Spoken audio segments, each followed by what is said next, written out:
Calvin, and Dr. Brown. Thank you, Calvin. Dr. Brown, you earned it. I'm going to call you Dr. No, that's Brown. True. I did earn it. They don't give away PhDs. No, they do not. Especially not to black people.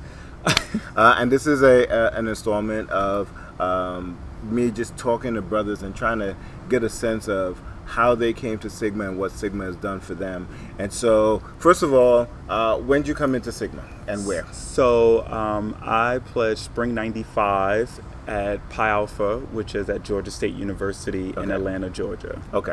Yeah.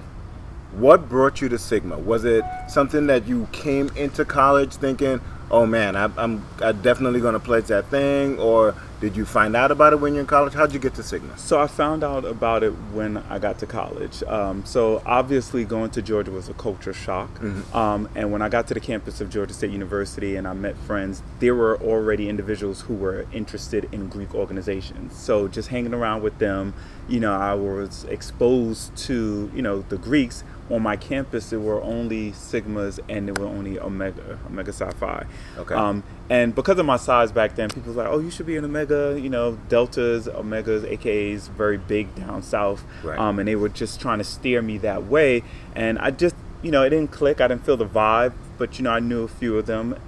It wasn't that many, but I knew those who were on campus. And it was like, let me see. So every Wednesday at Georgia State University and what we would call our student lounge, that's where, they would have like the different organizations there either playing music or doing different things. And the Sigmas were actually DJing. Okay. And, first of all, the music was almost like, okay, they sound like, they on a New York vibe. So when I introduced myself, they were very, open and, approachable rather. A lot of them were transplants. A lot of them were from like New York or other places up north. Their family either moved down there or they decided to stay down there once they got to college. Gotcha. And I kind of felt the vibe, so I felt connected. And I was like, okay, I like these people. And then me being, newly from New York, I approached them with my Timbs, my vest, and in Georgia. For some of you people who don't know, I used to have fronts too. Oh. So they were like, wow. This cat is from New York. So it was the vibe was there. So and just they had a room on campus, and they was like, anytime you want to, just stop by. So a few times I stopped by. Once again, very approachable. Sit down, we'll shoot it up with you, a laugh and talk and whatever. So it just felt like easy to sort of make that transition into that organization. Now, so the really interesting thing, and I kind of have a similar story where like I got to meet and interact with brothers before I was even interested in being a brother, and that's kind of like what made me want to be a brother. Do you ever feel like, okay, we got him now, things have changed, or do you feel like that was just genuinely who they were?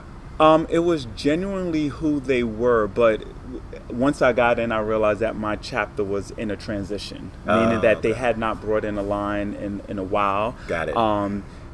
We was on the cusp of the organization themselves changing in terms of outright not pledging and going into the underground. What's this pledging thing that you're talking about? The organization as a whole on the macro level was changing, and then my chapter was changing. So it was kind of like that, but what I appreciate is that they saw something in me. Like they saw well, he's a good brother, and I think he can sort of help take our chapter to the next level. So. Okay. So you've been of Sigma since 95. 25 years. 25? Yeah. So you said fall 95? Or spring 95. So you just turned 25. Mm-hmm. Congratulations. Thank you. So what has been one of your fondest memories? What has been one of the best things about being a Sigma for you? So I would say the Brotherhood, and I have two anecdotal stories.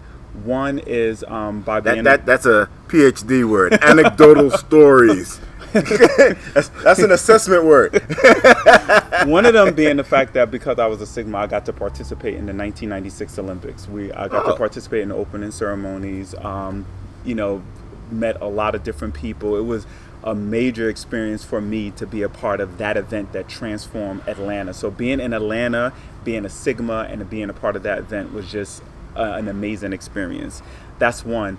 Now on a very Brotherhood level, we used to have to pay for room rent. So fraternity and sorority row, which was, I went to a white school. It was majority white sororities and fraternities, and they gave us rooms. We didn't have houses, and we had to pay rent for it.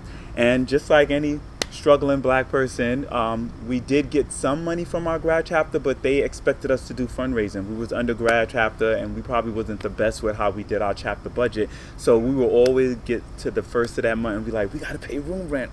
We're going to be in trouble, right? Wait, so they collected rent like at the beginning or end of the month? Yes, they so did. It wasn't part of No, okay. It was not. And a few times we got away with, paying at the 11th hour because it was a few, frat and Zetas that were on campus, and we'd be like leaning on the shield, like, can we get some money so we can pay this rent? And they would do it. But after a while, they was like, no, you guys have to really fundraise. Figure this out. So we, at the last minute, I had actually became chapter president, and we were doing a bake sale. So I told everybody, make something, we're going to meet on campus.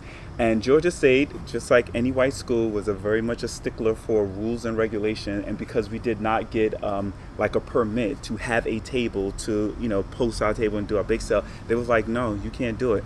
So I was like, quick thinking, and just the brotherhood, us just like working with each other. We went back to the room.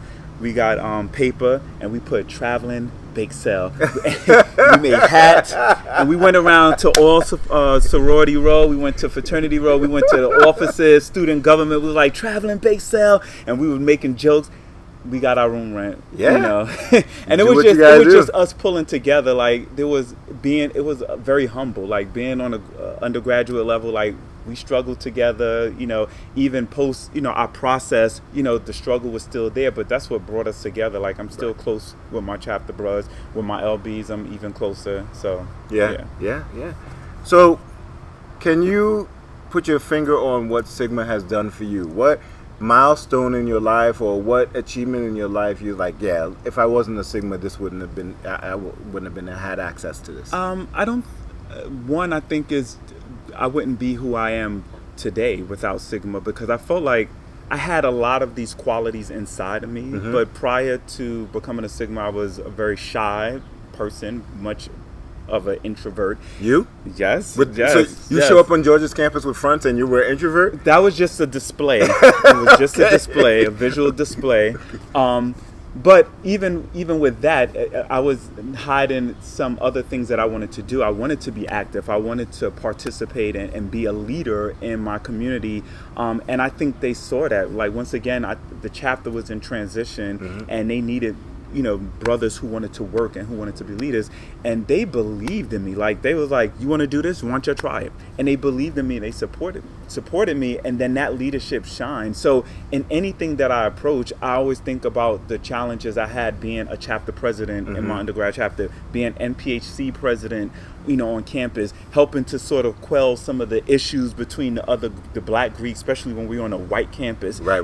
So all those different things, Sigma allowed me that avenue to do. And if it wasn't for, Sigma giving me that platform, I don't think I would be here today, or feel like I have the feel comfortable sort of taking some on these challenges that I take on today. Cool. All right. Well, Calvin, thank you so much. Appreciate it. We're here with Dr. Calvin Brown. And this has really been a joy talking to you. I hope to get out to and reach out to all of the brothers in the chapter, but I think that we need to do more of this, and I think we need to be able to reach out and hear more about what brings people to Sigma and what Sigma has done for us. Definitely, and thank you for the platform. All right.